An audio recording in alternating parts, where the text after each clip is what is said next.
Sziasztok, üdvözöllek titeket egy újabb videóban, itt vagyunk Békás megyeren, és ebben a videóban az idei évre is terveztem nektek meglepetést, de természetesen nem azt, hogy a fényvillamost videózzam újra ebben az évben is, ennél különlegesebbet szeretnék.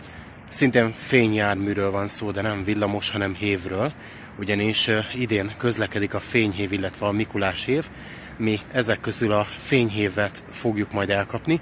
Egyikkel se fogok majd utazni, hiszen ha jól tudom, védettségi kártyához kötött, az pedig még nem érkezett meg nekem. Meg lesz, csak még nem most, úgyhogy még nem tudok jelenleg utazni vele, de egyébként sem lenne semmi különleges benne az, hogy fel van díszítve belülről. Ez inkább a kisgyermekeknek egy hatalmas élmény. Én amúgy is sem szeretek úgy videózni, hogy zsúfoltságban ott állok egy tömött járműven, és akkor videózom a többi embert, úgyhogy kívülről szeretném nektek levideózni, és az elkövetkezendő napokban ezt fogom majd csinálni. Persze ti ebben az egy videóban fogjátok mindezt látni. Tartsatok velem, indul az Online FM Roadshow.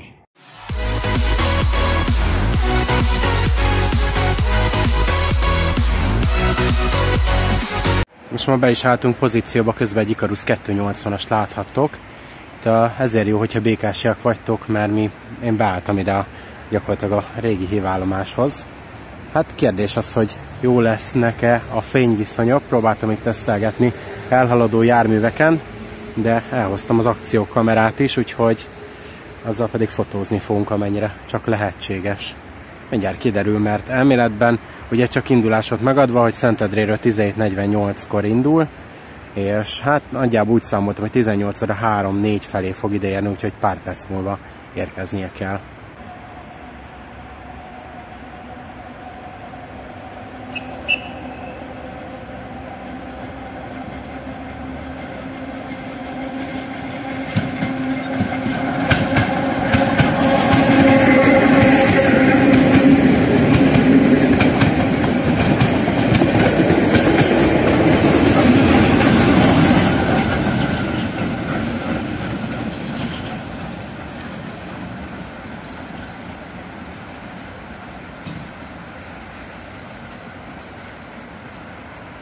Egy nagyon jó pozíciót találtunk, és nézzétek meg, itt nézzünk farkasszemet a járművel már egy jó negyed órája. Szerintem azért, mert, na jó, azért negyed órája nem, de egy jó pár perce. Szerintem azért van vörös jelző neki, rálátok pont itt a vágányra, át van állítva, szerintem be fogja előzni egy menetrend szerinti járat. Akkor emiatt jár sokkal lassabban a hév. Arról fog előzni szerintem a Battyányi tér irányú peronról. Aha, itt jön valami. Mondom, be fogják előzni. Mondjuk ezt is érdemes felvenni. Ott jön mellette a másik év, figyeljétek meg, most meg fog előzni. De jó ki van ezt találva. Csak én nem örülök neki, mert már ide fagyott a lábam több mint fél órája. Ilyet még nem láttam, figyelj. Mondom, most előzi be a hév. Rendes MX-a, Békáson a kihúzónál. De durva. Nem baj, legalább akkor áll a fókuszunk erre. Hoppá! Nem jó.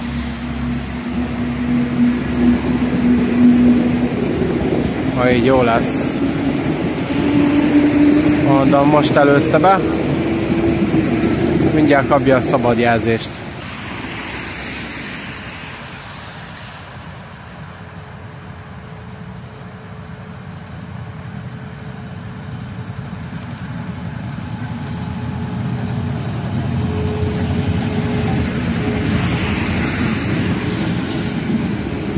Milyen aranyos kis robogó hangja van. Valószínűleg azért, mert dízelgép.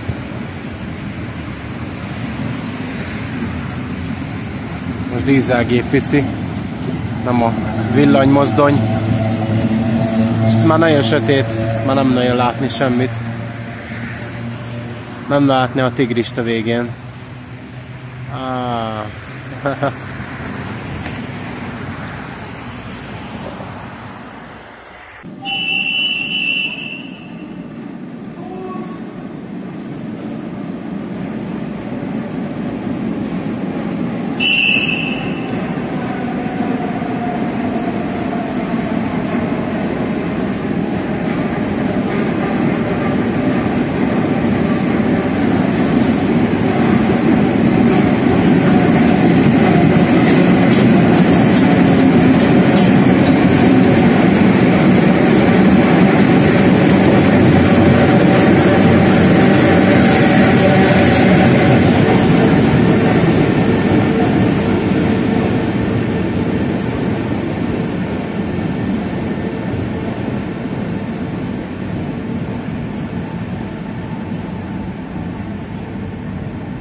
Őszintén szólva egyébként nem tudom, hogy még a mai napig, hogy milyen volt ez a dízelgép. Én M2-esre tippeltem, de nem akartam hülyeséget mondani. Egyébként azért volt, hogy jött a Margit híd, Budai hídfőnél, mert jobban láttam a világosban, hogy milyen gépek vonultak fel. Ugye volt egy Tigris a legelején, aztán volt egy M8-as, utána volt 2 darab P15-ös, és a végén pedig az, amit nem tudok, hogy mi volt ez a dízelgép. Aki tudja, írja le kommentbe, de egyébként szerintem meg lesz a válasz, mert a héves könyvbe bármikor utána nézek. A lényeg az, hogy ennyi felvételt sikerült sajnos készítenem, mivel ugye a többi nap, amikor közlekedik ez, akkor éppen dolgozom, vagy más dolgom van, úgyhogy emiatt nem tudom újra levideózni, de remélem, hogy ennyivel is beéritek, és meg vagytok ezzel elégedve. Utazni nem utaztunk vele sajnos, de majd valamikor, hogyha közlekedik majd jövőre is, bár biztos vagyok benne, akkor közlekedni fogunk, majd utazni fogunk rajta. Ugye hát annyi, hogy a fényvillamost azért nem videózom, néztem a képeket, egyébként ugyanaz a felhozatal, annyi különbséggel, hogy a kombinót is most már feldísztették, tehát most már abból is van fénykombinó, illetve van egy fény IC, bocsánat, ez a két új jármű, a többi az mind ugyanaz, mint tavaly, úgyhogy azt nem fogom idén videózni. Remélem tetszett a videó, ha igen, akkor fejezzétek ki egy lájkkal, diszlájkolni úgysem tudtok, de jó ez az új YouTube, és egy következő videóban találkozunk. Sziasztok!